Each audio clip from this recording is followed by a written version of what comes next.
I am Jana Bosonko, and this is QTV News coming to you live from our studios on Kairaba Avenue. Thanks for joining us. We hope you enjoyed the public holiday.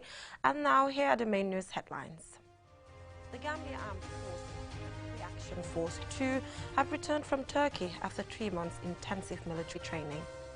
An inauguration ceremony was held at the weekend for the new chief of Kombo South District in Gunjur. We make a follow-up to our 2019 visit to Nangan, the little-known village nestling in the murky, dank swamps of the River Gambia's upper section on the outskirts of the capital, Banjul. In international news, anti-apartheid icon Archbishop Desmond Tutu has died at the age of 90 at his home in Cape Town, South Africa. And Burkina Faso declares 2 days of national mourning following the brutal killing of 41 people by insurgents. Among those killed was Lachi Yoro, a popular civil defense leader. Those were the main headlines, and now the news in detail. Do stay with us.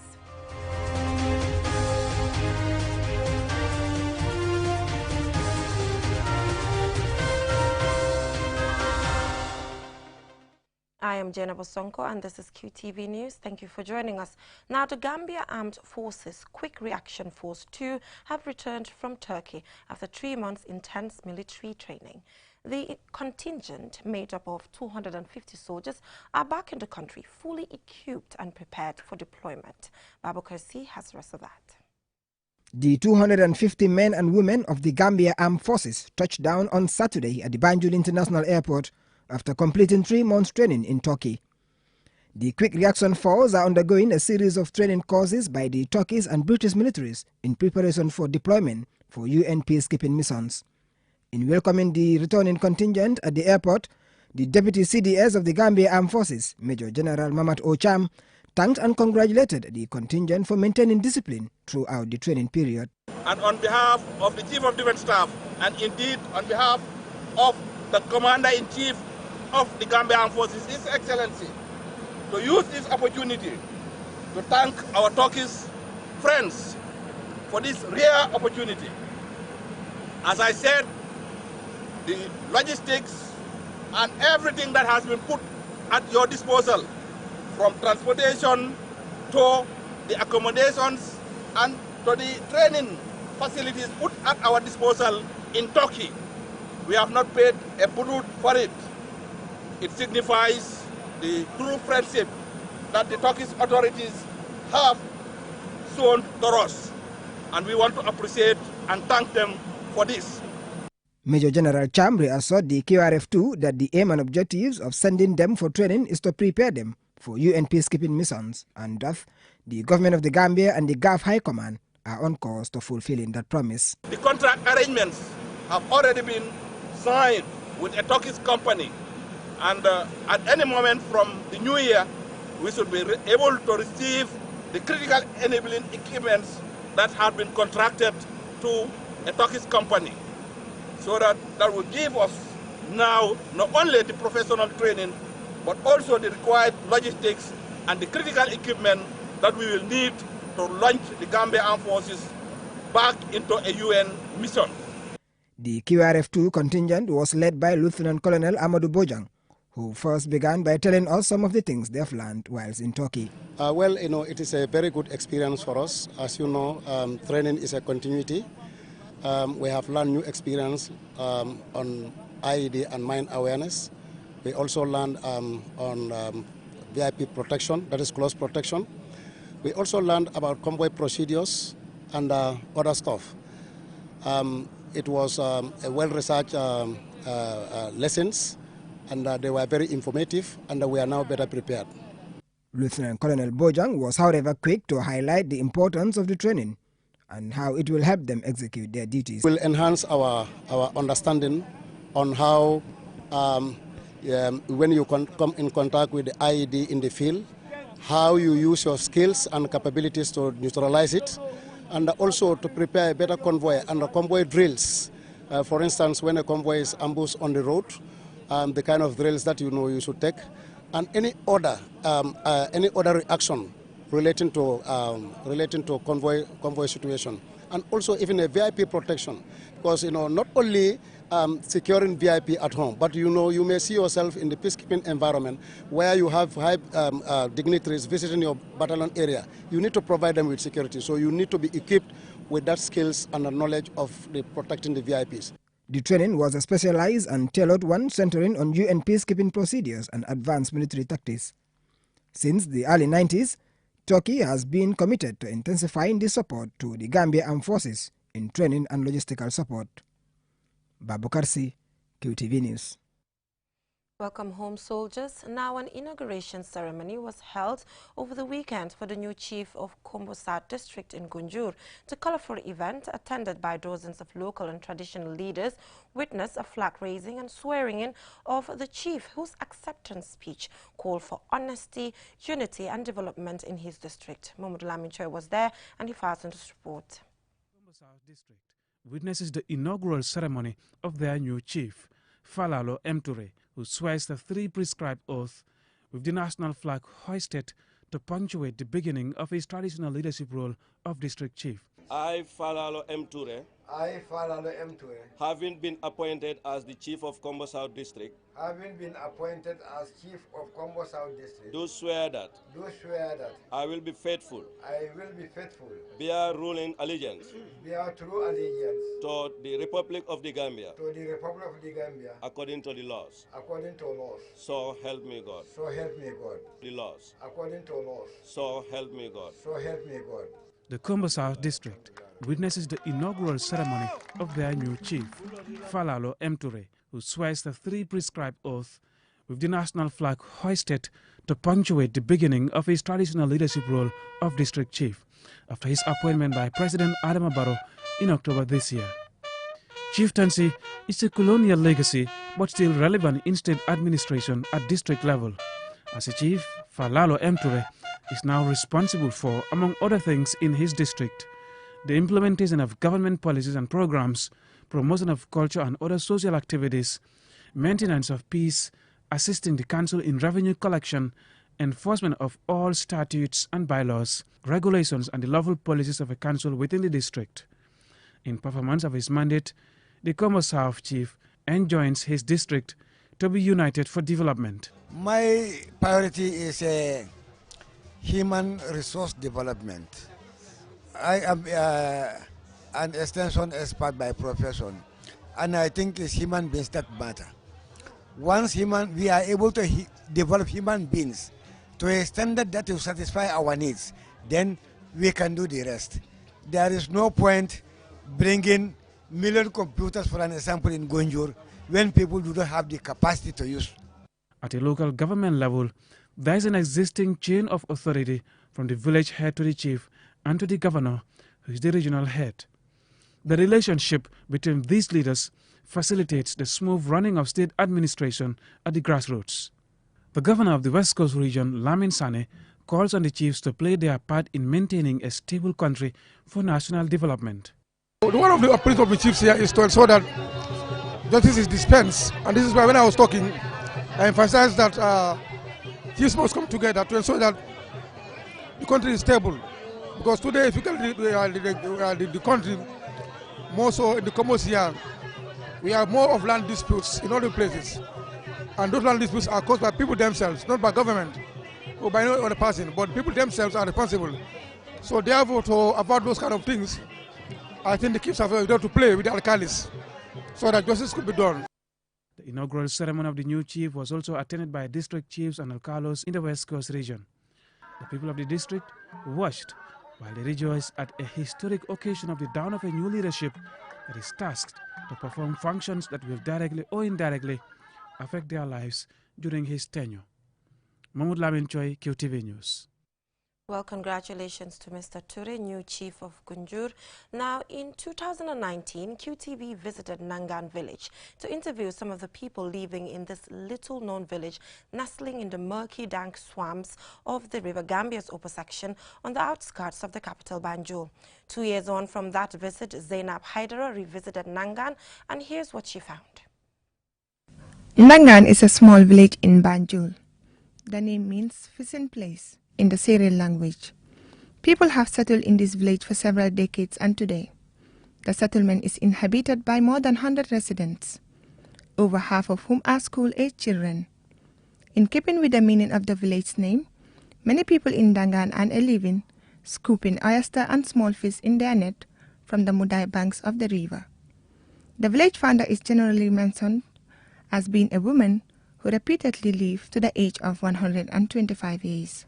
Some organizations have stepped in to offer help to the school in the village, and others have given support to the clean water supply of the area. The village has just one school with a single classroom, which caters for nursery 1 to 3. Those seeking education beyond that age group must do so out of the community. Adelaide Ekujaju, a resident of the village who lost one of her parents at an early stage and who recently graduated from high school, explains her struggle to get financial support to complete her education. Yeah, when it comes to the education aspect, it's like studying here is always very difficult because there is no electricity. And then when you're studying without electricity, they need to take these torchlights, which are not really very comfortable with. And then also, we have a lot of mosquitoes here. When you are studying, they also disturb. Augustus Sanyan says, being a leader in the village is not easy, and he has established a small shop to help his people.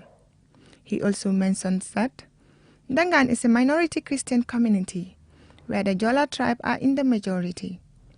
Mr. Sanyan tells us about his hopes for his village. It's an asset for Gambia to maintain the community, and I believe this community can be developed to a better community, because you see with your eyes what we, the youths of this community, are doing. This community, I don't think it's difficult to adjust the topography of this community and make this community a better community.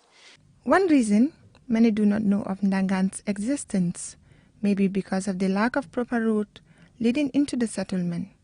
In response to this, youths in the village have been working hard on improving access on the routes in and out of the village.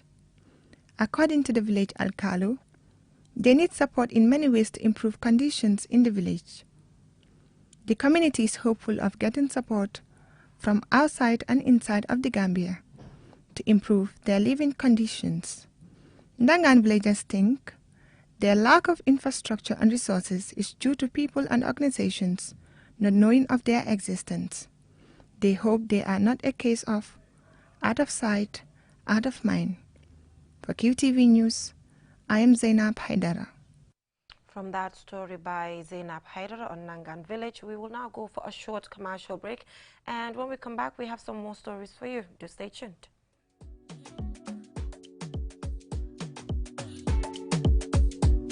Q City New Year's Eve Gala. It's the time of the year again. Time to end it with a bang and in style.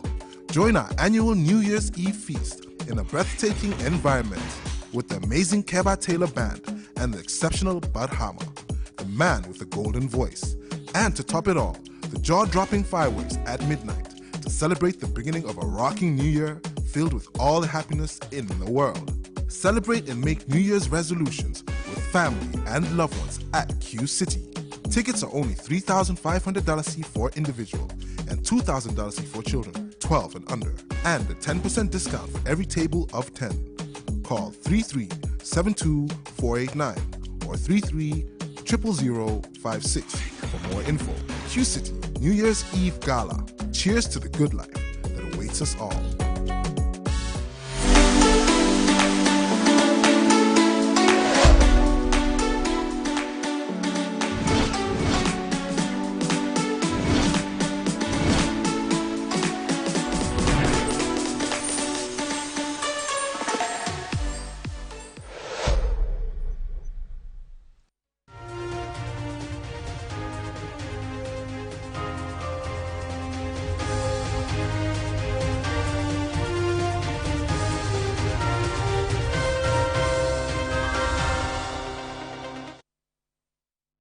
Welcome back from that short commercial break. If you're just tuning in, this is QTV News, and I am Jenna Bosonko. Now, have you ever gone bird watching before? If no, we will take you on a ride as we had a chat with experienced bird watcher Ibrahima Sidibe. Here's my report. He was inspired to become a bird watcher when he was a little boy in Bansang. His parents were farmers, rice cultivators to be specific, and was given the exciting role of scaring away the birds to prevent them from eating the harvest. As he got used to seeing different bird species in the farmland, he became curious to know more about them. Luckily, one of his uncles was already a bird watcher and introduced him to the then West African Bird Study Association. From this, it took him 4 years to learn about bird behavior, feeding, sounds, reproduction patterns, color changes, and more. Throughout our conversation with Ibrahima, he kept stressing how much he loves the job. Really, to be honest, I love birds. I like seeing them. If you're a bird watcher, you look at the bird life. Their life of going around is even, or you can't just express it. You know, is so interesting. They live like human. They are very intelligent. They do like all our kind of activities that we do at home. They look after their young ones. They train them. You know, they alarm each other when danger is coming. You know, so that is really amazing to me, you know. Yeah, I really like to see them all the time. There are at least 568 different species of birds in the Gambia. However, due to weather changes, the number can increase to 660 because of birds migrating from other countries. Is it likely that land degradation affects the number of bird species in the Gambia? When I started bird watching in 1995, this area was very rich in birds. You see lots of palm trees, acacia trees, and so on.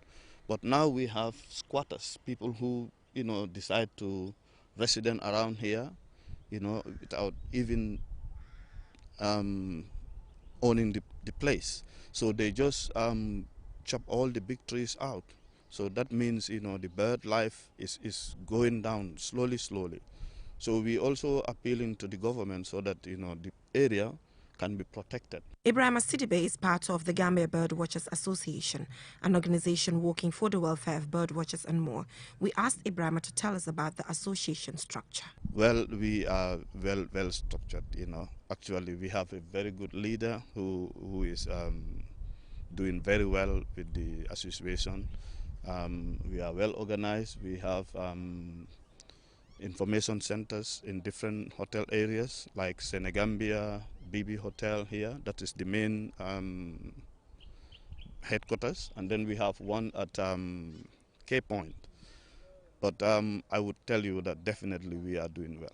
The coronavirus pandemic has greatly affected the activities of Bird Watchers Association, with fewer tourists arriving, some of whom are bird watchers as more countries go into lockdown. Mr. Sidibe wishes to see more Gambians engage in bird watching activities to better appreciate what we have as a country.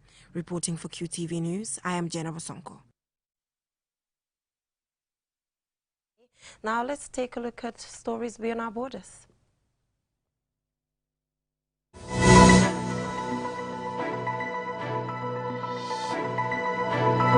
Affectionately as the Arch, Tutu. We apologize for that brief disruption. Now, the man once described as the most popular priest on the planet, Archbishop Desmond Tutu, has died at the age of 90 at his home in Cape Town, South Africa. Throughout the 1980s, while Mandela was behind bars, Desmond Tutu became the face of the anti-apartheid movement. Mamadou Mbodj looks back on his life. Known affectionately as the Arch, Tutu was instantly recognizable with his purple clerical robes, cheery demeanor, and almost constant smile. He was revered as his nation's conscience, and tributes to him poured in from around the world on Sunday.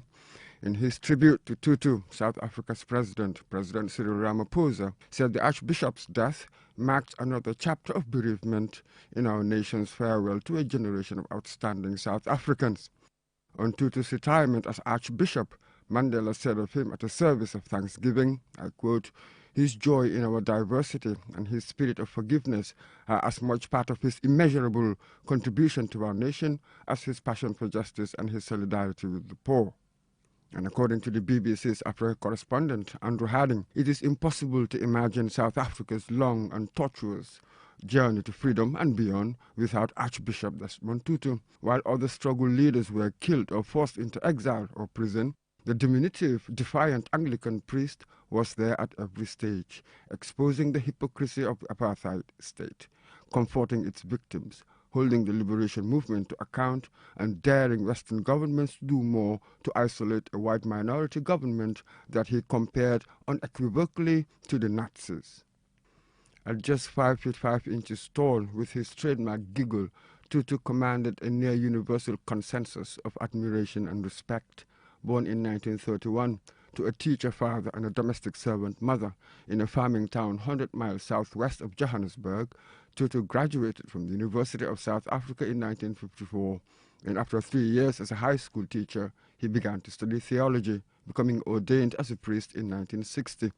Tutu went on to serve as Bishop of Johannesburg in 1985 and was appointed the first black Archbishop of Cape Town the following year. He used the pulpit to denounce the evils of the apartheid system, and in 1984 he was awarded the Nobel Prize for his role in the struggle to abolish the system. When freedom came, he chaired the Truth and Reconciliation Commission, the TRC, in 1995, which investigated the atrocities of the apartheid system. The commission submitted its report in 1998, but by then, Tutu had been receiving treatment in the US for prostate cancer. Despite his cancer, he remained remarkably active, speaking out against the ANC and campaigning in many parts of the world for human rights and freedoms. The Arch will be remembered not only as a courageous moral crusader, but also as one who exuded joy and affection. His was the voice that spoke truth to power, doing it with wit and humor, which endeared him to many around the world. "We are better because he was here," said Martin Luther King's daughter, Bernice. The body will lie in state until New Year's Day, when he'll be buried. For QTV News, I'm Emily Lewis. He will definitely be missed. Now, the government of Burkina Faso has declared 2 days mourning following the brutal killing of 41 people by insurgents. The incident comes amidst heightened security concerns after a recent spate of attacks by insurgents. More in this report by Ansumane Sunyasi. In a statement, the government said the incident took place in Lorum province in the north of the country. Suspected Islamist insurgents are said to have ambushed the victims before brutally murdering them on Thursday. Many of those killed belonged to the Homeland Defense Volunteers, VDP, an army support unit comprised of civilian volunteers. Its popular leader, Ladji Yoro, was among those killed, and Prime Minister Lassina Zebo paid tribute to Yoro, describing him as a great son of the land.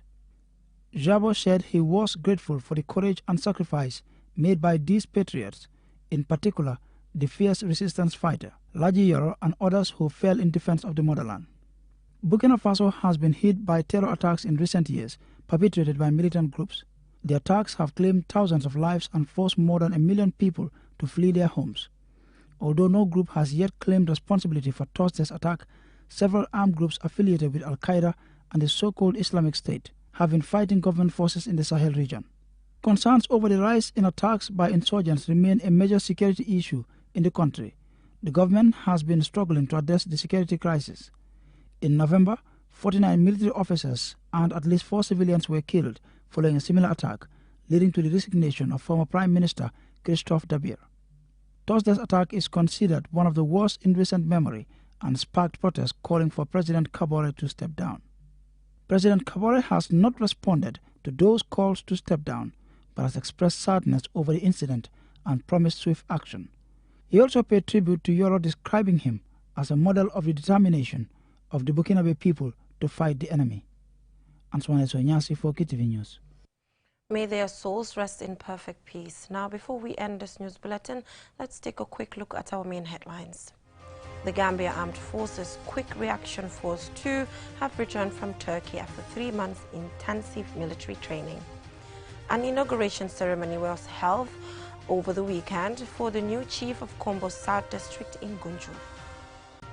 We made a follow-up of our 2019 visit to Nangan, the little-known village nestling in the murky, dank swamps of the River Gambia's upper section on the outskirts of the capital, Banjul. In international news, anti-apartheid icon Archbishop Desmond Tutu has died at the age of 90 at his hometown in Cape Town, South Africa. And Burkina Faso has declared 2 days of national mourning following the brutal killing of 41 people by insurgents. Among them, those killed was Ladji Yoro, a popular civil defense leader. That is all we have time for in this edition of QTV News. Join us at 10 for another bulletin. Thanks for watching.